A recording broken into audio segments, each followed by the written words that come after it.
اب مختصر بات اچھی رہتی ہے. ایک بہت بڑے عرس میں بہت بڑے عرس میں 10 لاکھ کا مجمع کچھ باہر کھڑے ہیں سڑکوں پہ, قل ہو رہا ہے, فاتحہ ہو رہی ہے, اور دوپہر کا ٹائم ہے, گرمی میں لوگ کھڑے کھڑے دعا مانگ رہے ہیں. ایک نے دعا مانگی, 2 نے مانگی, 3 نے مانگی, وہ حضرت آ گئے.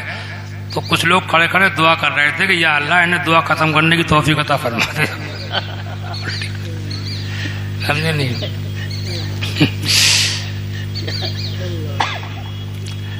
اپنے اسلام میں یہ ہے کہ پبلک کو جمع کر کے بہت دیر تک نہ روکا جائے.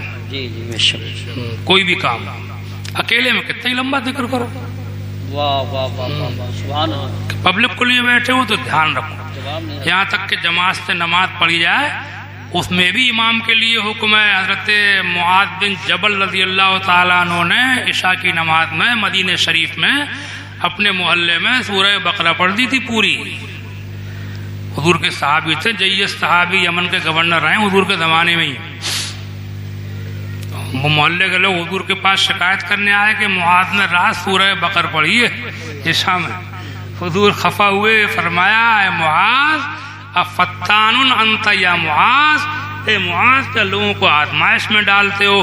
خیال رکھو جب تم میں سے کوئی کسی قوم کی امامت کرے تو اس بات کا دھیان رکھے کہ تم میں بوڑھے, بیمار, کمزور سبھی لوگ ہیں.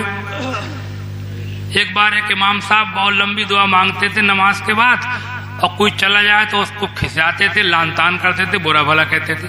کسی نے اعلیٰ سے فتویٰ پوچھ لیا کہ امام صاحب بہت لمبی دعا مانگتے ہیں اور کوئی چلا جائے تو اس کو برا بھلا کہتے ہیں. تو بڑا کرا فتویٰ لکھا امام کا یہ فعل ظلم اور حرام ہے. اللہ اکبر. اور بعد میں لکھتے ہیں امام کو چاہیے کہ مختصر دعا مانگ کے لوگوں کو فارغ کرے, اس کے بعد جس کے جی میں آئے وہ اکیلے میں دیر تک ذکر و دعا کرتا رہے. دیر تک قائم ہے اکیلے میں. اب مجمع ہو تو تھوڑی سی. آج کل اپنے یہاں جنازے وغیرہ میں بہت دیر کرنے کے رواج ڈالنا ہے لوگ, یہ سب غلط ہے. نہلانے دھلانے کے بعد سلام پڑھنا, نعتیں پڑھنا ہی ہے, لے کے چلو, چلتے چلتے پڑھو. صحیح بات. روکنا منع ہے جنازے کو نہلانے دھلانے کے بعد, خلاف سنت ہے وہ. بہت اچھی بات. چلتے چلتے پڑھو لے کر کے.